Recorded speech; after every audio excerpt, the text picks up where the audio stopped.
Hey y'all, and welcome to Routeless, the podcast for the career dreamers, the late bloomers, and the what am I doing with my life crowd. I'm your host, Grace Kasprak, and here we get real about the messy, winding, and totally unpredictable journey of figuring it all out. Each week I sit down with someone who's somewhere along the path, some who found their path, and some who are still paving it. And we talk about the real stuff, doubt, risk, passion, purpose, all of it. So if you're craving clarity, connection, or just a reminder that you're not alone in this, you're in the right place. So let's get into it. Well, welcome to the podcast, Maddy. Thank you. Yes. Thanks for having me. It's so fun. I'm so excited. So for all of you, Maddy and I just met. Yeah, we did. Like a month ago? Yeah. Yeah, for like the first time. We've never truly like hung out, so this is gonna be fresh for everyone here. Yeah. But I do know a little bit about her background that was like intriguing enough for you to come here. Yeah. Which is so fun. Yes. So tell us a little bit just about you. Like, where are you from? What do you do? How old are you? Just like a little rundown on like the top level A little of Maddy. intro. Yeah. So I'm from Rochester, New York, which is, I tell people, Canada. Yeah. I say New York, and people are like, oh my God, New York City, you must No. love New York City. I'm No, like, no, no. no. No, I'm like country New York. Yeah. Like, not country, but like very Not small the city. Very small city near Canada is kind of what I tell people. I am 28 years old, going to be 29 in 2 weeks, which is it's crazy. I exciting. feel old, but also young at the same time. It's Yeah. very weird. I'm excited for my 30s. So like ready for that, like in my life. But yeah, that is that. And then I'm a social media manager. I mean, I hold many titles. We work at Solid Core, which Yep. is super fun. I am a client engagement and marketing coordinator for a company. So that is probably like my most main job. And then I also own my own business where I manage people's social media, and then I also take content for people's wedding days. So That's so fun. yeah, it's a fun little mix of all the things, which can get a little overwhelming, but I love it. A lot of So different roles. yeah. Have you always found that your brain has kind of worked like that? Like several different things at once? Oh, yeah. Like, I am not made for the corporate world. Truly. It's not in my soul. I've never in my life actually worked a corporate job. Okay. So my most corporate job is probably Solid Core. Okay, which fair. is wild. Yeah. But yeah, no, I've never worked a corporate job. My brain can't do it. Yeah. Like, I had a job a couple months ago that was like corporate structured, but in the event world. Because basically what I do now is I work for my client engagement and marketing coordinator position is more for like a wedding venue. So it's up in Rochester. I'm fully remote. They own 3 wedding venues, and I basically market all of those. Oh, okay. Yeah, so it's super fun. I love it. It's such a fun job to do. I've been with them for about a little over 5 years now. Wow. Okay. So That's some loyalty. Yeah. I feel like that's honestly rare, like a 5-year tenure. It is, especially with those smaller owned businesses. Yeah. It doesn't happen often. No. Honestly, I'm beyond blessed with like the owners and the company and everyone, and it's just like where my heart is with all of these brides and grooms and just everyone. Like that's genuinely like where my heart lays. So it's like doesn't feel like you're working is what I tell people, but it is work. But you're working. Yeah, That's you're how working. You are making a living. Exactly. So it's super, super nice. So diving back, obviously the company you work for is in Rochester. Yep. How did you end up here? Yeah. We're in Charlotte, by the way. So this is like very far. Yeah. Very From far Rochester. from Rochester. So I ended up here my whole life. Like, I don't know why. Actually, not my whole life. I should say in college. I went to St. Bonaventure University. So No clue where that is. middle of nowhere. I would not expect anyone, like even anyone watching. Honestly, I was dating someone in high school and his whole family like loved St. Bonaventure. Wow. And I was just at, 17, 18-year-olds, you get inspired and you're like, oh yeah, I'll love it too. What? St. Bonaventure? Bonaventure. Bonaventure. Yeah. Bonaventure. Yeah. Okay. I thought it was 3 words. Bonnies. And I was like, the Bonnies. The Bonnies. Go Bonnies. Is that what is a Bonnie? This is like the wolf. A wolf? A Bonnie is a wolf? Yeah. Bonnie I had the wolf. no clue.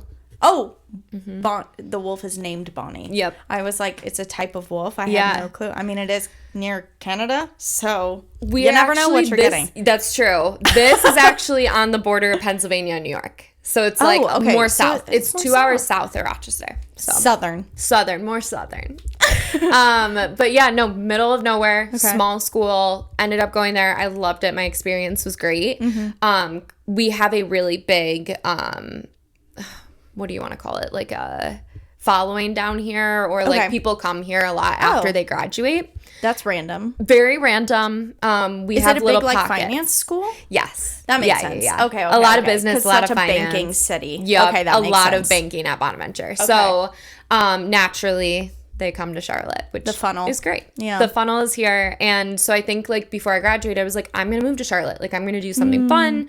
I was single at the time, or not my senior year, but I was like, I'm ready to do something new. I graduate. I move home for a year because what else are you going to do? Who doesn't? And who even knows graduating college? Oh my gosh. What you're going to do? Exactly. So I was like, I'm going to move home, and then I'm going to save up and work a job and then move to Charlotte.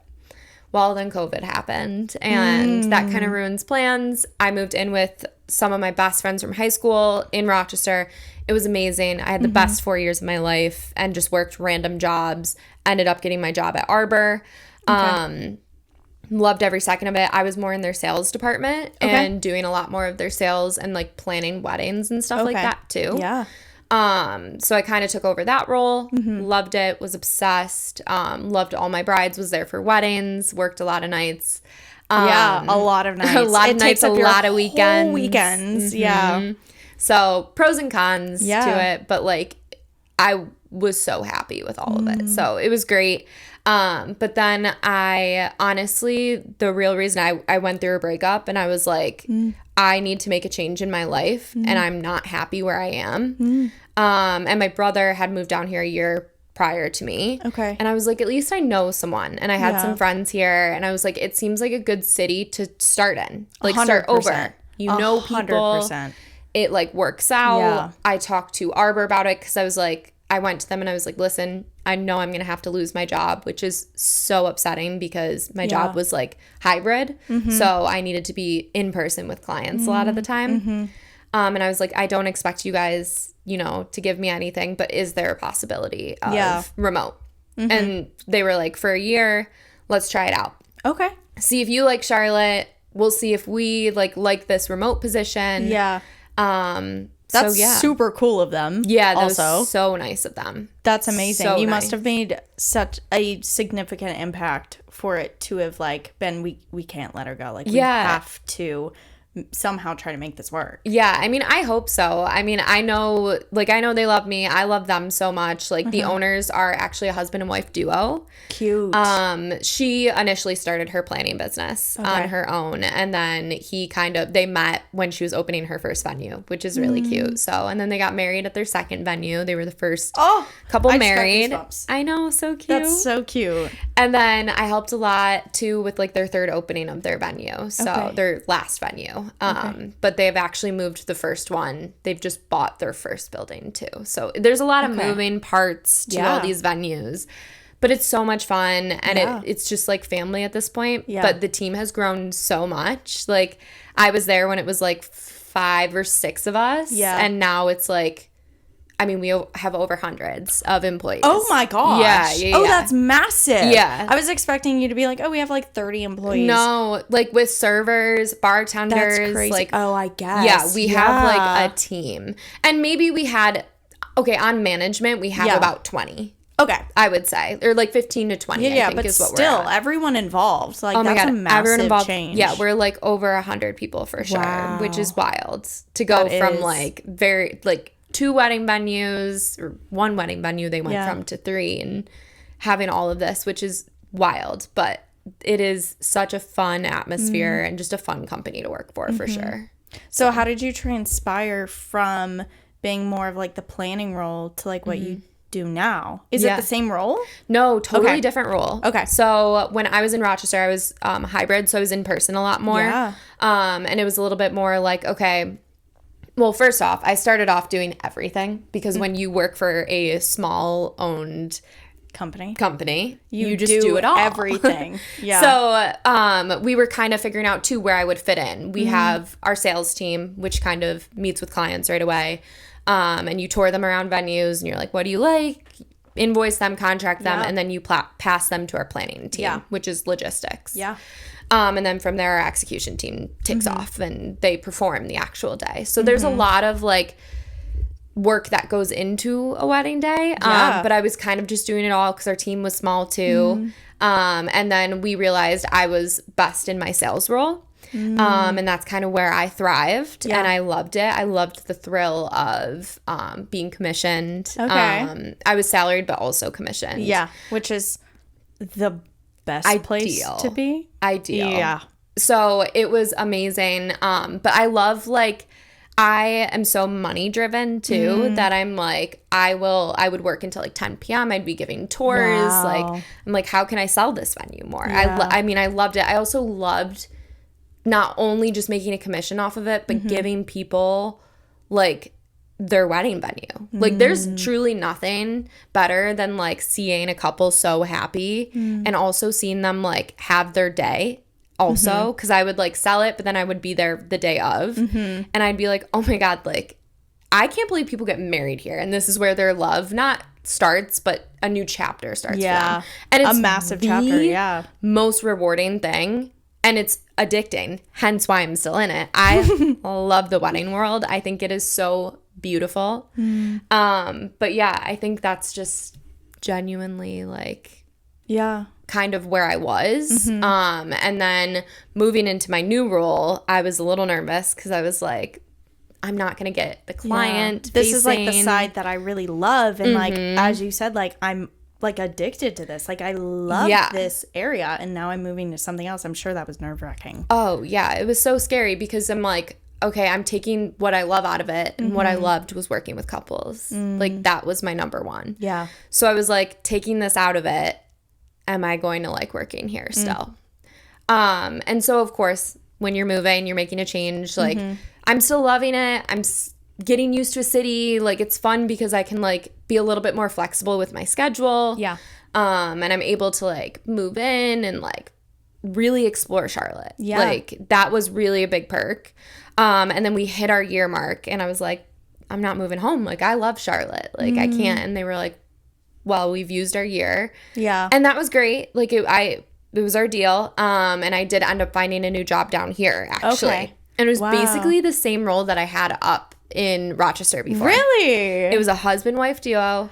They own 3 venues in Charlotte. Yep. It was crazy. I don't know what you believe in, but whatever you believe in was really working in that moment. Oh, absolutely. You were not allowed to leave. No, I was not allowed to leave the industry. Some other couple really needed you. Yes. I was like, well, the problem was I was like, I'm going to get out of the event industry. Like it's so much on your body and like your emotions and stuff like that too. That's fair. And a lot of time what I've learned over my years is that a lot in the beginning was dumping a lot into other people's buckets and filling them up, and I wasn't dumping into my own. And that's something I'm still working on, of course, aren't we all? Isn't everyone at every point in your life?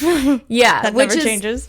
Totally fine, but I think it was like I had to take a step back and be like, I need to start dumping into mine and not just other people. Yeah. But yeah, I mean, it was what a coincidence. That job popped up and I was given it pretty much immediately. Yeah. And I was like, what a godsend. Because I actually had interviewed with this company before my old company gave me an offer to go remote. Oh, so like year ago. Yeah. So this was a year before I moved down here. I was like, I know I'm losing my job. They're not giving me a remote job. Gotcha. So I interviewed with companies in Charlotte. Yeah. And this company had offered me a job. But then my current company offered me a remote job. And I was like, I'm going to take the remote. I've been here. Yeah. I know what it's about. I'm comfortable I might as well. Here. I'm already changing so much everything everywhere else. At least this is stable. It's stable in my life. Yeah. So once I like got that like year down. Yeah. And they were like, you can't be here anymore. I was like, not in a mean way. I love them very much. We had an agreement. They were like, okay. I actually did stay on board with them for 5 hours a week and did their social media. Okay. That's so cute. it was still like I was part of the team. Yeah. Like I was still involved in a few things, but 5 hours a week. So it was like my Mondays or whatnot. Yeah. So then I got this job down here. It was great. Truly nothing crazy to complain about. Mm-hmm. They just had a very different style of working. Okay. Than I was very much used to. Okay. I was used to, we trust you. Got you. If you don't get your work done, it'll show. Your commission. Yeah. You're based on sales. Your numbers are going to show regardless. Yeah. And this company down here, they were just like, we believe in a 9 to 5, but then also we're hospitality. So we work weekends. So it's not a 9 to 5. So I'm working 80 hours a week. Yeah. Yeah. Yes. No. Literally horrible. That expectation, and I feel like that's not only hospitality. I think that bleeds into so many different areas as well. It's like, if you have it in you, like if that is something that you're passionate about and like you live to work and that is your driving force, then like 80-hour weeks like for you might work. Yeah. But for some who, as you said, like to do several different things, an 80-hour work week for one position, it doesn't make sense. Yeah. And that's where I was struggling with them. I mean, I loved my coworkers. I loved the venues. I still pop in there because I have a lot of clients that will get married there. That's cool. So it is so much fun to go back. The owners are great. Like truly nothing negative to say other than it just wasn't what I was looking for in the moment of time. And I was at the point where obviously it was hard, but I was old enough to be like, I've been through this before. I know, like in my soul, it was not telling me. It was like I was uncomfortable. I cried a lot, like, and that's not me. And I wasn't, I was like not nice to people. And at that moment, I was like, that's so not me. Like, I am like the happy-go-lucky, like, I love wedding days. I was dreading these. Like, that's so not me. It's burnout. Yeah. So, because on top of this, I was also working those 5 hours, which doesn't sound like a lot, but then it's like. When it's 5 hours on top of 80, 5 hours is debilitating. 5 hours is a night's sleep. Yeah. It's your self-care. Yeah. It's I need to go to the grocery store. Oh, yeah. It is a lot more than I think from a very surface level it seems. Exactly. Yeah. So that happened. And then I decided to leave. And then my old company actually gave me 20 hours a week. And I was like, okay, oh my gosh, amazing. They were like, we actually do need a marketing coordinator more. Yeah. And that was God-saving. Like, it was literally a godsend, like, to me, that they were able to take me on for 20 hours a week. Obviously, that doesn't keep up with the bills too much, but it gave me time to think. Yeah. And it was just wild. And then they ended up bumping me up to 30. So I'm currently still 30 with them. So it's like perfect. Full-time, not full-time, but I love it. 3/4 time. It is. And then you get to fill your time elsewhere. Exactly. Yeah. Exactly. Which for someone like you who likes to do several things, that's the perfect position to be in. Exactly. Because then I can be at Solid Core, and then I could also be at like just doing stuff for my own business. So it like works out really well. It gives the freedom to be able to the independence. Yeah. Oh, totally. Which I think in an adult career world is something that is so heavily not received. That flexibility, that like which I don't understand. Because I feel like the older we get, the more we need it. Flexibility we need. Yeah. Like, absolutely. Especially, I start to think, like, I mean, I don't have any kids right now, but, like, when I do start having kids, like, God willing, like, I would love to have kids one day. And I know I can't work my 18 jobs while I have kids. But, like, how are you, like, the flexibility needs to be there. Like, and I feel like these corporate, like, I don't know. I could go on a whole nother rant about corporate and how it was designed years and years and years ago. Off of a man. Yep. Off of a man when we didn't have computers or anything. Like, makes sense back then. Yeah. Sure. But nowadays we have so much technology to move us so forward. And, like, work days can look a little different, and it's okay. Yeah. Like, it's not going to kill us, I promise. And I think that's a very slow transition. I think right now, you know, we have a lot of, maybe you might say, the older owners. We still have the boomers that are still like as the CEOs, and the ones that are maybe still head of companies, or like the generation below that. And I think it's the Gen Zs, or whatever, the Zillennials that you want to call us, like that, where that is shifting. That recognition is there, because I think, yes, people who have children absolutely need more flexibility. They need more freedom. They need more independence to be able to not only, if you want to keep your career, but then also have the flexibility to take care of your kids and make them a priority, because kids come around, like, that's your priority. That's a living, breathing human. Yeah. And being able to have the flexibility of like, okay, I only can work this amount of hours a week, and like being able to find how that can work within the company versus being told, oh, you have a kid, well, everyone else does it, why can't you?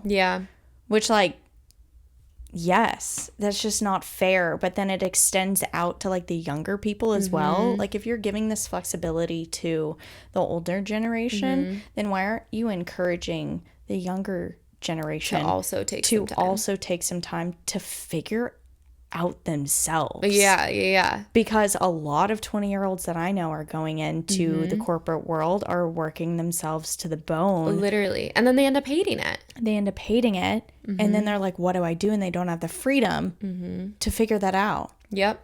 And just because someone is working for you in a position to where that's not going to be their full-time position doesn't mean that you still can't support them for the time being. Totally. Yeah. And I think that's where it's lost. Oh, totally. I feel like it's gotten slightly better, but like definitely in corporate worlds, like, I mean, again, I don't know. I haven't been in corporate. Me neither. And I don't ever see myself going into it. But I feel like it's gotten slightly better. I mean, I don't know, especially with like COVID and like the work from home. And I think it shows like people can work from home. I can throw in a load of laundry and get my work done. Yeah. And also something, especially this year, I started my business this year. Oh my gosh. It might be worse than working in corporate. You don't turn it off. Yeah. Like there's no closing your laptop, leaving it at the office. Like, it is genuinely one of the hardest things I've ever done. Between like, I'm learning accounting and I'm learning how to brand myself and doing my own marketing and doing my own posting. And, you know, it's crazy. I work more than what I would work a 9 to 5, but I love it. It's the passion. Yeah. But like, I would choose that any day. Like, I would choose my 3 jobs over sitting at a desk and brain rotting. Truly. Because I feel like I've had jobs like that. Wiggling where a I'm mouse. Like, yeah, I'm going to wiggle my mouse. I'm going to sit on my TikTok. I don't want to do that. Yeah. I want to, and don't get me wrong, like, small business and stuff, you still need to sit at a desk and get some things done. Absolutely, but it's a different purpose behind it. You're not wiggling a mouse to make somebody else think that you're there. It's like, if I have time to wiggle my mouse, I have time to get up and go take a 20-minute nap and come back to this later. And feel refreshed. Yeah. Like, a lot of times I'll be like, I need to take a 15-minute, put my feet up, literally just take a nap. Yep. And I come back and I'm like, my brain is ready to go. Yep. Like, 100%. Ready to go. Or sometimes I just need to go make a snack or like throw in a load of laundry, empty my dishwasher, and then I'm back and I feel like a new person. And that's just how I work. Yeah. Truly. No, 100%. And I think there's something also to be said that as you get older, and let's say you are in corporate or you're in a role where, you know, you're being overseen, we are adults. Exactly. Full-fledged adults, functioning humans that have grown through 20, 25, 30, 40, 50 years. Yep. Why are we being treated the same way as people in high school are? Like, a bell rings, you go to lunch, you come back, you sit at the desk, you do all this stuff. You're not allowed to take a nap because I'm not taking a nap, so why are you taking a nap? Yeah. We are adults. Which, I mean, that's not that... This is a soapbox that I need to get off right now. Yeah. But me too. I need to step down too. But like, I know it's getting better. Yeah, for sure. Granted, I also left corporate America 3 years ago. Yeah. So, like, I only had my 5 years of experience. And then after that, I was like, okay. Like, I'm good. We won't be returning. Yeah. But I think it's just not meant for everyone. And I think that's something that needs to be voiced a lot more. Yeah. Because I think your story and kind of how you've gotten to where you are now, like, you took years. You did just work jobs. And then you started to, like, delve into, like, okay, what do I want to do after taking kind of, like, what sounds like a soul-searching kind of time. And you were able to have that flexibility to figure it out and be able to be like, where do I want to go? Oh, yeah. Whereas I think a lot of younger people feel as if corporate is the only choice. So I want to dive in a little bit into those few years where you were just working, I think you said odd jobs. Yeah. Is that what you said? Probably. Yeah. Tell me a little bit about that. Yeah. Like, what do you think you learned through that experience? And then also, what struck the interest to get into the whole wedding industry in general? So kind of before I was with, it's called Arbor Venues, is the company that I'm with now. So kind of before that, coming out of college, I went right into nannying, which I did for 6 years. Okay. Like through high school, through college. I had the same family. They were amazing. And I was like, I'm going to go back there because you make so much money. And that's kind of where I was happy. But then once they went back to school, then began where am I meant to be? And did you want me to like go through each job? Do you want me to talk about like whatever you want to do? Kind of, do you want to touch on each job? Is that important? Or do you just want to touch on the fact of like what you learned throughout the time and how you figured out where you wanted to try or where you wanted to be? I think, like what I've learned like through it is, you're going to go through jobs that you absolutely hate. Yeah. Like there were a lot of jobs, we'll spare the boutique, diving down, the trauma, all the things that I worked at. You are going to go through jobs you don't like. And I think that's the path that everyone goes through and you kind of have to. It's like what do you call that? By nature. Like you're like a nature or nurture? No, you like you have to cut. You gotta cut this out. Girl, I don't maybe it's a New York saying? Maybe.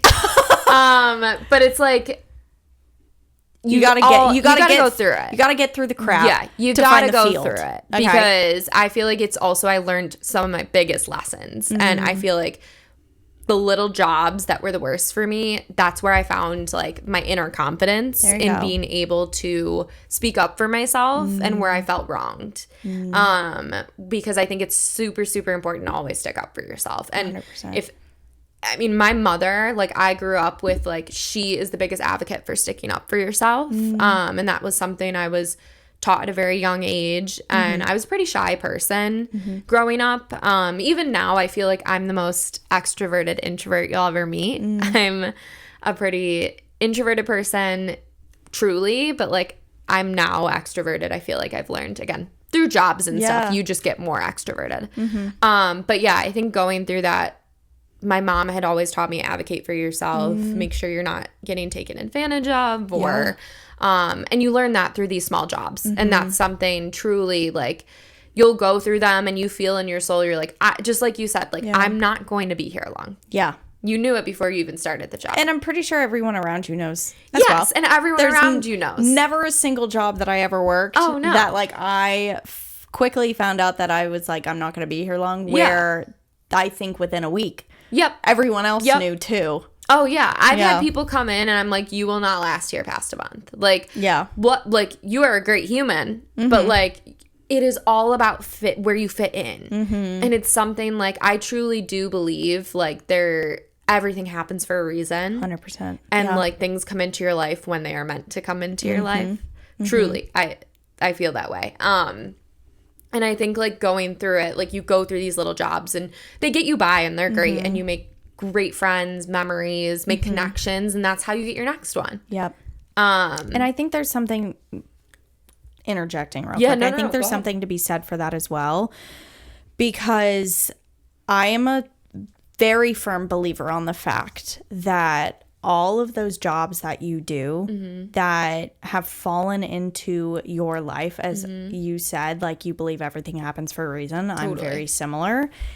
And all of those jobs happened for a reason. You learned something from every single one of them that you would not be able to do what your next step is without every single one of those things behind you. Exactly. Yeah. You kind of, that's why you have to go through it when you're coming out of college or whatnot. Like, no one finds their dream job out of college. I mean, 1% maybe. Yeah. Like, it's like, there's no way. Nobody pops out of the womb knowing what they want to do. Exactly. And if you do, you are the exception. Yeah. Like, that's amazing. I'm so happy for you. I'm jealous, actually. Yeah, honestly. But, like, knowing what you want to do is so hard, and you kind of just have to go through a couple things and just enjoy the process. Yeah. Like, that's the biggest thing. I think, like, I can look, and I'm probably going to have maybe few more jobs. Like, I'm still not locked into where I'll probably be forever. No, we're ever changing. We are always changing. So it's like, you just kind of got to go through it. Yeah.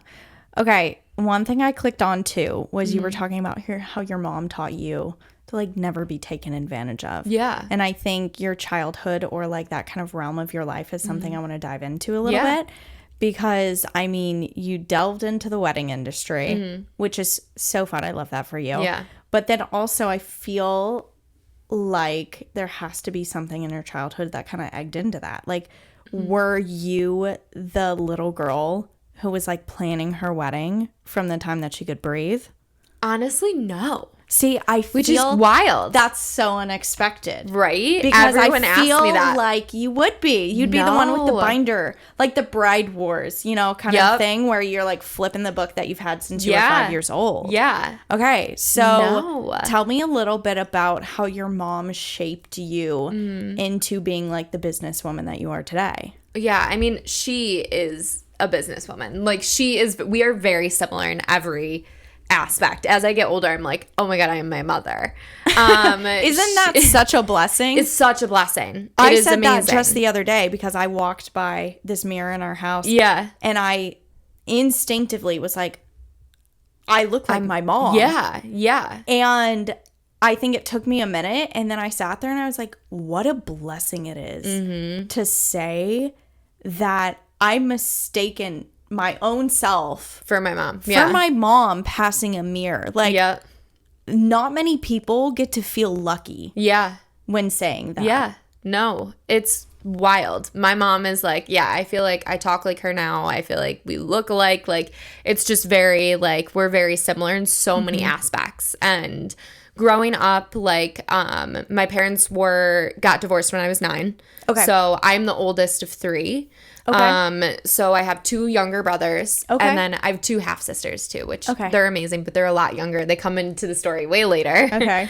But my parents got divorced when I was 9. So I was like the big, like, step up, like, and my mom. You're the oldest daughter. The oldest daughter. And the only daughter at the time. Yes. Which is, like, the weight of the world is both of those roles. And now you have both the weight of the world onto your shoulders. Wow. Which was not my parents' fault at all. No. My parents, they love each other now, and they get along, and they're good, and, like, they're both remarried and very happy marriages, and, like, my dad wants to come down because my mom and my stepdad live down in Charlotte now. Okay. But my dad wants to come down and, like, do holiday together and, like, all the things. So, like, everyone gets along now. So there's no beef in this story at all. Yeah. But, like, my mom is just, from the time I was little, like, she just was, like, she's a very strong woman. And kind of going through that and seeing her go through, like, a lot of things in life was amazing. And she, like, quickly became, like, got a house on her own, had 3 little kids.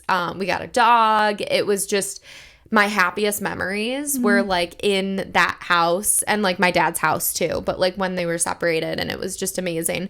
But truly, she ran her own business. And what does she do? She was, like, in advertising.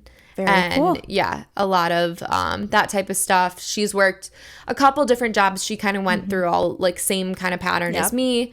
Owned her own company, did that for a while, like, years, I want to say. So it's, like, kind of cool that, like, now I have my own and she had hers. And you get to kind of follow in her footsteps. Yeah, like, I called her today and I was like, oh my God, I don't know what to do about this client. Like, how do I solve this? And she's like, okay, like, do you want me to be your mom? Do you want me to be your friend? Yeah. Do you want me to listen? Do you want me to give advice? Like, what's kind of... What a wise response. Let's start there. Oh, yeah. If everyone responded to someone who was calling them up in such a state, I think the world there'd be no conflict. It's amazing. It's do you want to be heard? Do you want to be helped? Or do you want to be hugged? Or held? Sorry.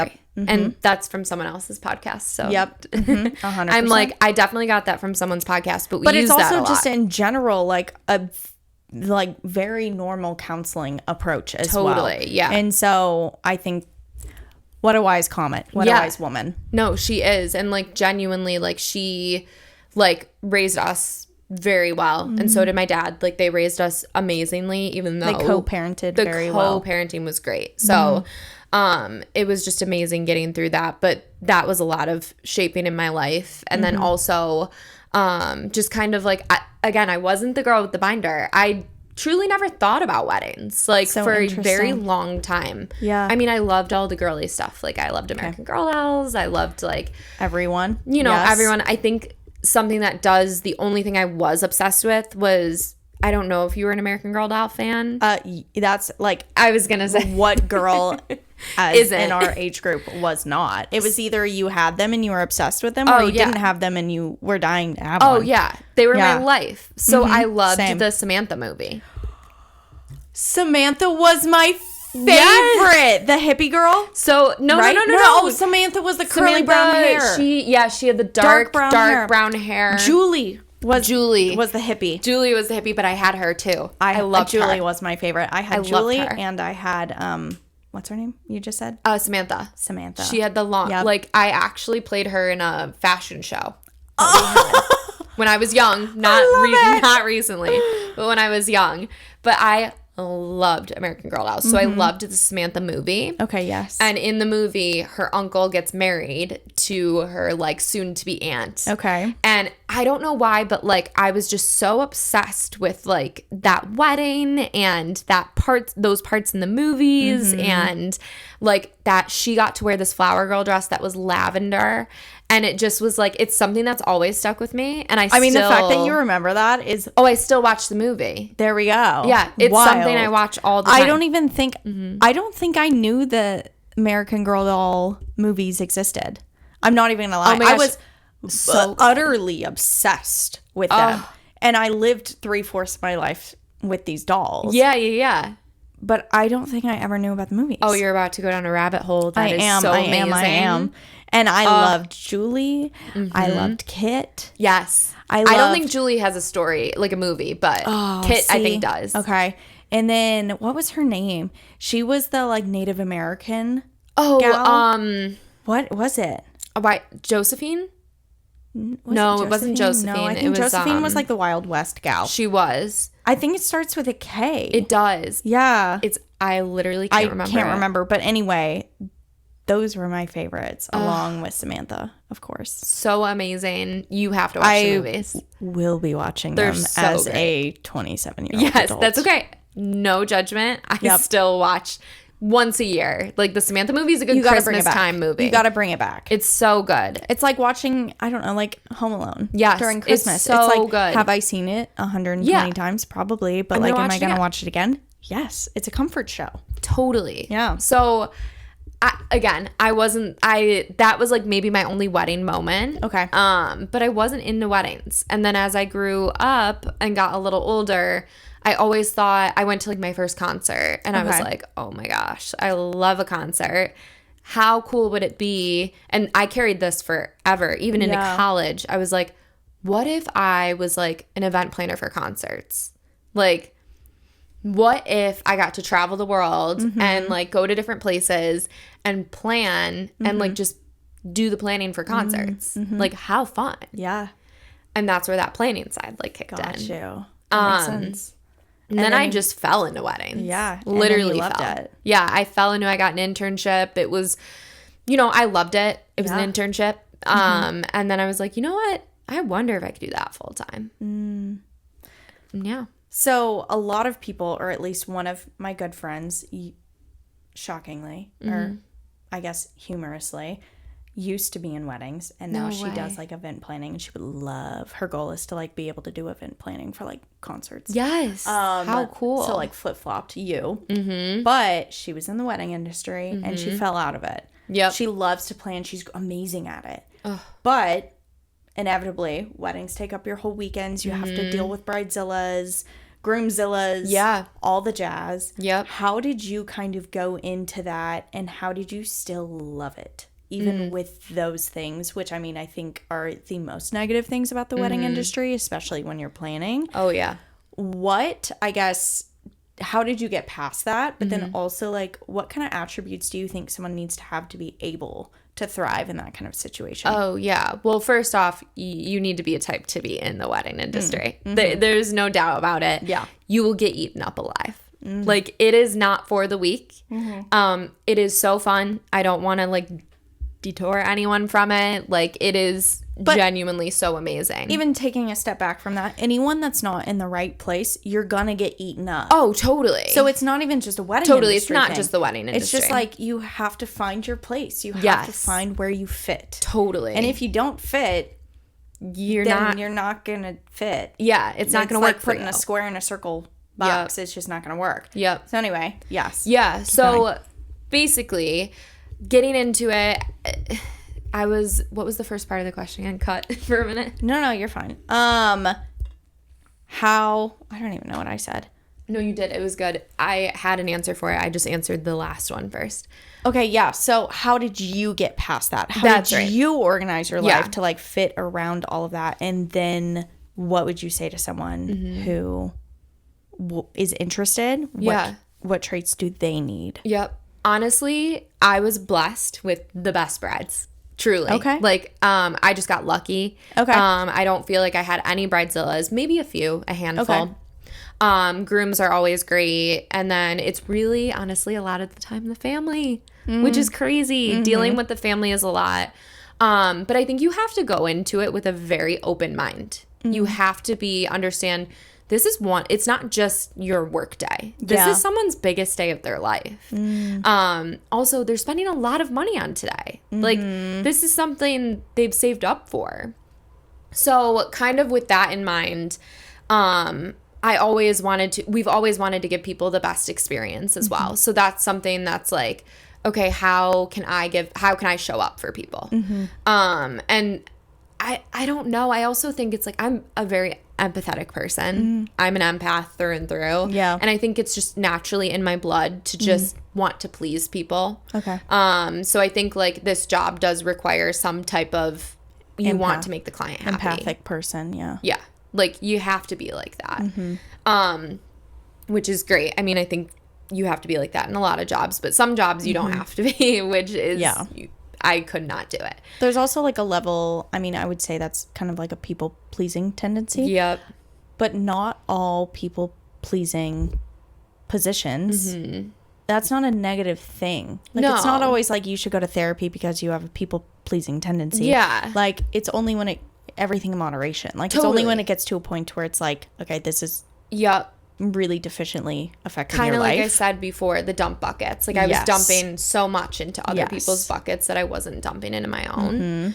But yeah, I think it was just like, you just need to go into it with the mindset of like, it is their biggest day. And you need to, and you're a big impact of that big day. Yeah. Like, truly, you don't think you are, but you are. Down to the bartenders, the server, like, everyone in that room is an impact. The photographer, the DJ, like, truly, every single person is. Yes. And you want to make it the best day for them. So, I kind of went through it like that, and it just came naturally to me, and I felt like I was in my place. So it was easy. Yeah. Like, it was just easy, and I became such a people person, and I loved to, like, calmness. I think that's something. I worked with a lot of girls that were not calm in stressful situations, or they were like, would panic or all of that stuff. And you're like, no, you just remain calm the whole time. And you learn. You learn as you go through. You make mistakes. You never do it again. And, you know, you don't tell the weather to the bride. You don't talk to the bride about all the things. Like, you have your point person. Like, there are little secrets, and as you go wedding by wedding, you learn them. But truly, it's different. Yeah. It's different to learn. So you were talking a little bit about like dumping in your own bucket versus others. How did you manage that? And how did you kind of like come out on the other side of it and be like, okay, I think now I have a better tolerance and know where like my level is to be able to let other people dump into my bucket and me be able to dump into my own and it not get empty. Boundaries. It's a fun thing to learn in therapy. Yeah. My therapist has taught me that. So just boundaries. I think like it's like, you know, I've always been the person that it's like, oh, this person's sick. Can you jump in? And I love to help, and do not get me wrong. I'm there to help all the time. But it would always be like, you need to respond. Like, I would give myself the credit of like, you need to respond within this amount of time. You need to jump on that right when someone emails you, you need to email back. And I'm like, actually, I can take a few hours and think about that and then send it. So I think it's just the boundaries of like not having to react to everything right away. And just kind of like take my, like, I don't know, time that I need for myself. Yeah. And I think I'm backtracking a little bit, but that's what happens when you open your own business and you kind of have to take that element away. Yeah. Which is fine in those moments. But I definitely think boundaries and just learning and age comes with it and all the things. 100%. But yeah. So diving in now, I guess, more to your current role, which is more of your business owner role. Yeah. Tell me a little bit about how that journey's been for you. I know you said it's been the most overwhelming thing that you've done, but the best thing that you've done. Oh, yeah. So dive a little bit into that. Like, how did you come to the conclusion that you wanted to? And then what was kind of the process of, okay, I'm going to do it? Yeah. So I had left my job that was down here, and I went back with my current job, Arbor Venues. And I did love it, but I was kind of getting in like this thing where I was fully remote. Felt very torn away from my team, not part of the team. Loved my job, loved what I was doing, social media stuff, but I was like, I need human interaction. I need like people around me. And I like would do content and then would hold it back and never post it. And I think it was, when was it? I was working actually my current job down here. Not my current job, I'm sorry.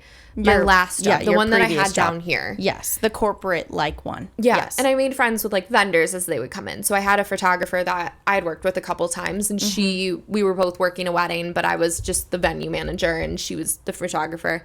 And I told her, like, I was like, oh, it would be so fun to do like content. And she was like, okay, I have a wedding this Saturday at it was like the Mint or some uptown venue, and she's like, and you're coming.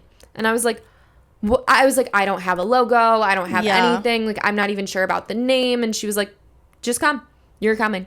And I was like, I don't know, because it had been on my mind for years. So it was like years and years and years I had thought about doing my own thing, and I was like, no, that's so stupid, why would I do that? I should have done it years ago, because it is so popular now. Self-sabotage. I know. It's the doubt. It's the doubt in your mind. It truly is. You just have to be truly a diabolical gal. Yeah. And just mindlessly do things. You just need to do it. Yeah. Like naivety when you're an adult is so underrated. It is. You just have to be like, I'm truly just a girl. Yeah. And let me just do it. If you fail, you fail. So what? So what? You're like, going to fail so many times in life. You better get good at it early. Yeah, exactly. So it's like, if you fail, you fail. And like, you're doing it for yourself. That was my number one thing, is like, I'm not doing it to please anyone else. Yeah. I'm doing it for myself. Like, this is what I enjoy doing. If I can make like side money doing it, great. Yeah. Like, and it's just, it fumbled into like, okay, now I'm working with like, and it kind of like had a hiatus for a few months where it was like not popular anymore. Like I did some free work, and that's kind of how you have to start off. You do some free sessions and all the things, and you build and you create the Instagram and you do all the things, and it kind of like goes to this halt. And I had this time actually this past July, and I was just like, I don't know if I'm doing what I want to do or where I want to be. I was having kind of a crisis. Yeah. And then I had 3 weddings in a row that I was attending as a guest in July. So much fun. Loved all of them. And I was like, I'm going to focus on me when I get back to Charlotte. And I'm not traveling in August. I'm just going to focus on me. I'm not kidding. I booked 6 clients with my own company in a week getting back. Didn't hear from anyone in July. Not one person. Wow. My company. And then I ended up partnering with a photographer. So I partner with a photographer now. Wow. And I had someone book me and their wedding was the next week. It was like, if it is meant to be, it will be. It will be pushed to you. And this was such a sign. And like, it was just so crazy how it was nothing for months. Yeah. And then all of a sudden I get back in the end of July and it's like consistently all of these leads are coming in. Wow. And it's so amazing and it is so rewarding. Yeah. But now it's just like, now my butt's in session of like, I have a marketing meeting on Friday. I have a branding meeting. Like I'm hiring, so I can finally hire someone to do all of my branding, which like I could do for myself, but truly I just need someone to bounce ideas off also, there's as much as I think anyone could do their own branding, it's different. It's different. It's different. Doing branding for someone else, if you're in social media, you could do it. You can honestly do it. Yeah. Making it for yourself is one of the most I can't do it. Crazy experience. And put it a good way. She was like, it's why we buy salads from places. Yep. Salads taste better when someone else makes them. Like when we make our own salad, not as good. No, not as good. You're like critiquing branding. it. Every little tiny little thing. Yep. You're zooming in to like 1,000x and you're looking at like, when it gets to the point where it's boxes, that's what you're looking at the whole time. And it's like too in the weeds. Having someone else do it is truly monumental. Yeah, I'm like, please, like, we'll work on it together and we'll make some changes and stuff like that. But I'm like, please take creative control of this because I just need it done and we just need to get rolling on this. Yeah. So, yeah, but it's been really fun, like, kind of watching it just spark up and grow. And, you know, even if we hit another plateau or go down again, like, that's fine. Like, again, I'm doing it for myself. Like, I'm not doing it to please anyone else. Oh, exactly. And if it can turn into something full-time, amazing. Like, if it can turn into a part-time and I have kids in the future, amazing. Like, it's just something that I love to do. So, like, why didn't I take this jump before? Yeah. Well, I think also diving back into, well, first off, like so many things in my brain, but first off, you wouldn't be able to be doing the thing that you're doing now without all the stuff in the past. Exactly. So like just taking a moment to like acknowledge how far you've come, I feel like is a massive thing, especially for someone like you who is now doing so many different things and has her own business. Yeah. You have now booked so many things just in the past month. Yeah. Which is utterly amazing. Crazy. Literally so fun for you. Yeah. And tell me a little bit about like what a session looks like for you. Yeah, like kind of what I do with my clients and stuff. 100%. Super fun. They hire me for their wedding day. So I basically have like an intro call with them, get to know them, all the things. And then I don't need to talk to them until about a month before their wedding. Okay. We get the timeline. We do all the things. It is very weird being a vendor and not knowing everything. Like, it is very weird not being like the coordinator. You're showing up on the day and you're like, oh, you're here I'm too. there and I'm like a vendor. Like, I'm not running the show, which is so great because it honestly takes a level of stress off me a little bit. There's still a very different level of stress of like, are these videos going to be okay? Are they going to like them? Am I going to back them up in time? Like, there's so much thought, behind stress. it. Yes. But there's not the stress of the entire day on me, which is it's so just your different. job. It is just my job. I don't worry about anyone else. I don't have to fix that linen. I don't have to do anything. I mean, I will probably still. So the photos look good. Yes, of course. But like, there's like things that like I don't have to, like the planner has it. And it's so odd to me. But it's so amazing because I can kind of hone in on something that I've loved.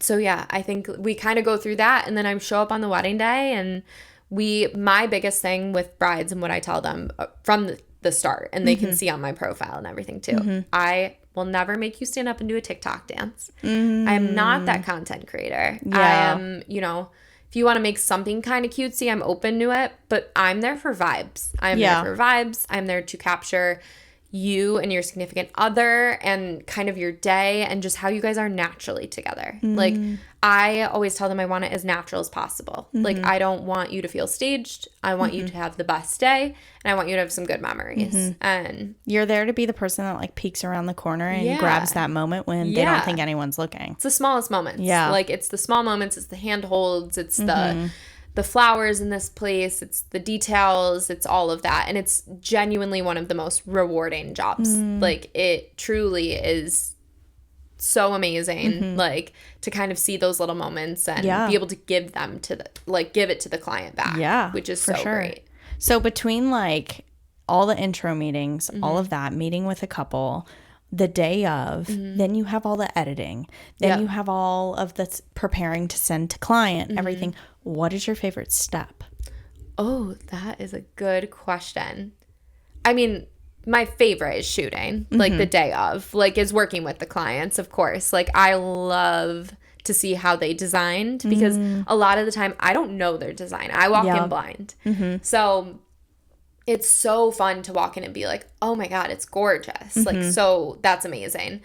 I also do love editing reels. I'm not, like, I'm good at it. I'm not top tier. Like, I think there are some content creators out there that are, like, so top tier. I mean, they charge, like, literally an arm and a leg, of course, for it. Yeah. And I think I could get there. And I think it's just so fun to learn how to get there, where it's like you challenge yourself. It's such a challenge. And I work really well being challenged. Okay. Why I was good in sales. Yeah. It's a challenge. Money driven. It's a challenge. Here it's kind of like a challenge, like, how can I be better the next time? Yeah. And I think that's something I really lean into. Okay. And that's why I couldn't work a corporate job. I think there are corporate jobs where it's like it is challenging and you obviously work your way up in corporate. Yeah. But it's a different feel. It's a different challenge. It is. You're pushing yourself too. Yeah. So I think that's like my favorite part is like more editing, more day of, and just seeing how the client, how happy they are after. Yeah. So during the shooting and the editing process, obviously you edit after you shoot. So how do you shoot thinking what you're going to edit? It's something in my brain. I don't know what it is, and I can't describe it. I think it's a lot of also being chronically online. That's fair. Yeah. You have all of these like thoughts stored in here from seeing them. Yep. And then you're like, okay, I want to do that. I want to do this, and I want to do this weekend. Yes. I think it's that. I think it's a lot of like, what would I want on my wedding day? And a lot of like, you know, it's hard. It's very hard to describe. My brain just functions in the way of like, that could be a cool shot. And then if you mix it with that, and then I also love to tie in with my couple, with their story. So I do like to find out about them. Like, I actually just did an older couple's wedding like 2 weeks ago, and they were older. She had a boy and a girl, and they were in the wedding, and they were older as well. They were probably around my age. Okay. And the moments I was like, these are going to be so sweet for a good like editing reel of like something with your kids being at your wedding. Like that could be a really fun one. There's also, you just see the details and like think about all of this stuff. And truly, I don't know how to explain. No, it's just brain works. Just and does it. That is exactly why they say if you're doing what you're supposed to be doing, you'll never actually work a day in your life. Yeah. Because once you find the thing that fits, it's so natural. It is, yeah. If you'll know when you're in your career or in your job or in your passion that's meant for you, when it doesn't feel like you have to push everything. Yeah. When you don't have to be like, okay, this is going to have to be a skill that like I have to go out and learn. It comes natural. And not to say that everything comes natural. Truly, yeah. But the baseline, the foundation of what that job or passion or role is does come natural. And then there's all these other things that you can do and learn to make that role, make your skills even better. Yeah, totally. And I think that's something that I figured out on my own. Like no one ever told me, you know, try to find something that naturally you're really good at. To you. Yeah.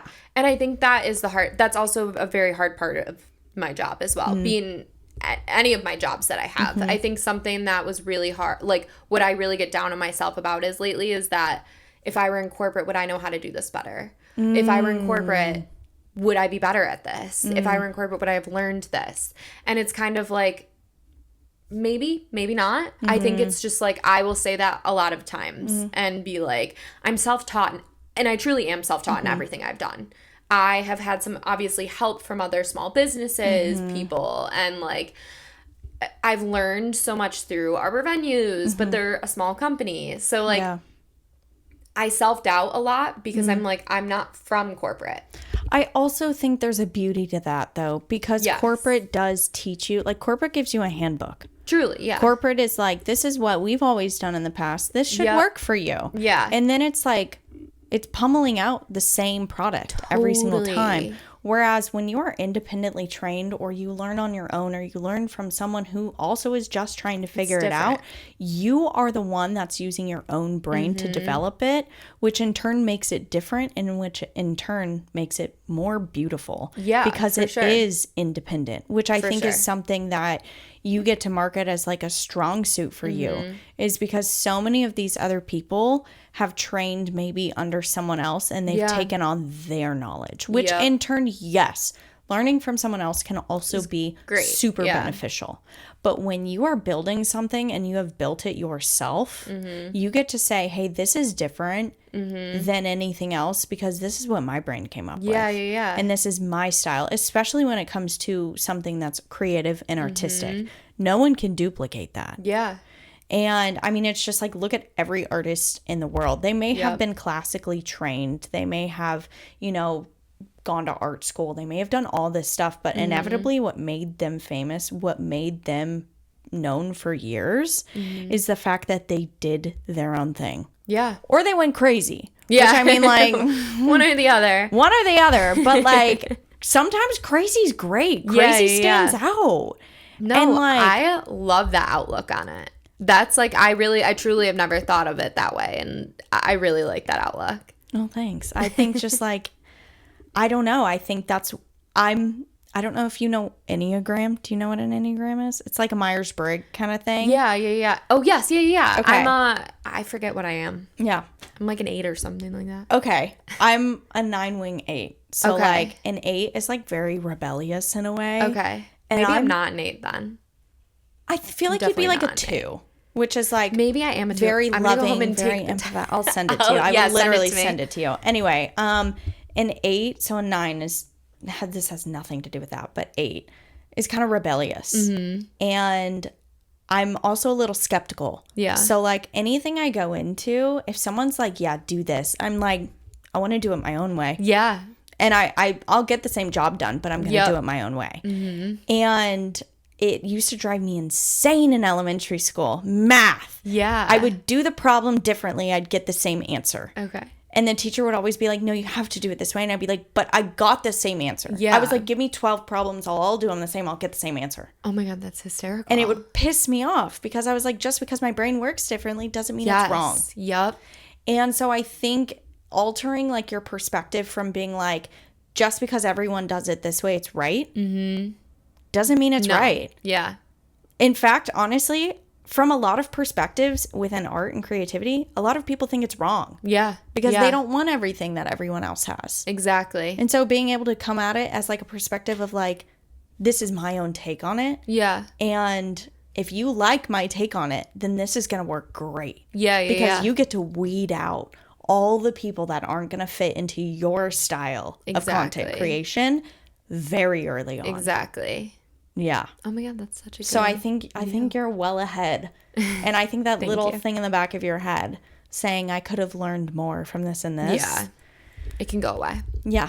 Yeah. It's self-sabotage. Truly. Yeah. And I think it's like natural to have that sometimes and 100%. Be like, but it's also growing that confidence. Like you're still so new in this. Like being able to like throw that out the window, that's never going to happen. Oh yeah. But being able to like notice when it's happening and being like, yeah, like you're not real. Actually, you're an irrational thought. Yeah, I don't need to be thinking that right now. That's not going to get me anywhere positive at the moment. Exactly. Yeah. No. Okay. So I guess just a little bit of future talk before we wrap up. Yeah. What are kind of like your 6 months goals? Like, do you want to continue to grow your company? Do you want to what are you just looking for? Yeah. 6-month goals. Yeah. Just continue to book people. Yeah. I think that's like the number one thing to get my branding where I want it. To maybe do a branding shoot. Okay. To work more with the photographer that I work with. Yeah. I think there can be so much growth in the next 6 months that I'm really, really excited about. But nothing too crazy. I want to also make sure that I'm not taking away from like my personal life. Like I am still single. I would like to open myself up to the dating scene. So I'm like, I can't take too much away from my personal life. I love my friends down here. So not me like running through every man that I've like my husband knows. And yeah, being you're like, wait a minute. Now I'm thinking. Yes, I am. So hello. She's single, everybody. I'm single. And yeah, no, I like want to make sure I'm keeping those boundaries with myself and not taking on too much. And I feel like I'm in a really good place. But yeah, 6 months, I do really want to focus on the business and really just like grow that. And I have a really good feeling. Again, I turned 29 in like 2 weeks, and I just have a good feeling about 29. Yeah. And I'm super excited for the next 6 months and see where it takes me and my business. Yeah. And yeah. I'm excited for you. I think this is a time where like pre-boom. It's you pre-boom. And I feel like I'm hoping so. That is one of the most exciting places to be in, I feel. Yeah, no, it's fun. You never know. And you don't. If it's not a boom, it's not a boom. I It still could just enjoy be it. a baby boom. Could be a baby boom. It could just be like a little baby. And I'm still going to love like, it. That's okay. Yeah, and I'm still going to love it. And it could be in 6 months and in 6 years. It's going to be exactly what you need it to be. Exactly. It's perfect for right now. Like I've never been happier where I am in my life job-wise. Like truly, I feel like I'm where I'm meant to be right now at least. Yeah. So that's awesome. Okay. Well, one last question before we close out, and this is not focused on you. This is more if you could give anyone some advice that's in their 20s, 30s, 40s, whatever age you're in, making some kind of career shift or just trying to figure it out. What would you like if it's your little sister and she's 23 and she's like, Maddy, I have no clue what I want to do with my life. And I just like, I'm lost. Or I need to do something different. I don't know what that is. What would you tell her? Honestly, cliche, but like have faith. If you don't, believe in anything, trust. Yeah. It like I've said before, when it's meant to come, it will come to you. Yeah. And I've truly ran the past year of my life on that. Like if it is meant to be, it will be, and it will come to you, and you will feel at peace. Yeah. And in those moments that you feel like, why am I going through this? Yeah. Like, why is it not being given to me? Like, there's things you're not seeing. Yeah. And there's things that are not meant for you. Yes, there are things that are not meant for you, and you might not see the whole picture. So trust that your life is going in the direction that it should. And I think that's just trust that it will all work out. It is meant to work out. And yeah, I think that's like my biggest thing. My therapist likes to say living life with your arms out in front of you, not close to your chest. You're not trying to hold on to everything that you have and grow. You're trying to like continue. Yeah. And you're going to hold on to whatever you have that wants to stay, and you're going to let anything come in your arms that's meant to be. Exactly. But the moment you live like this is the moment that everything that you have can't leave. Oh, yeah. And nothing can come for you, and so you're stuck. Oh, yeah. And I think that's like exactly what you're saying. Oh, 100%. You need to like welcome new things, and changes. You can't avoid change. It's gotta come. Yep. And truly, that's been like ever since I moved to Charlotte, that was a change in jobs, change in this. I've learned so much from it and grown so much. So I feel like it's just like I had to at one point sit down and be like, I just need to trust that what's meant for me will come. Absolutely. And ever since I've done that, I've been beyond happy. So that's awesome. It definitely is the way to go. Yeah. Well, thanks so much for coming on, Maddy. Yeah, thanks for having me. This was so fun. It was. I'm glad that we got to bring someone on with your history. I think it's just so beneficial to be able to talk about the journey and just like where it takes you, because it's a crazy, crazy life. And let's Well, thanks. Yeah, so much fun. Thank you. Bye. Oh my God, that's so fun. That was fun. Oh, that was perfect. That was right on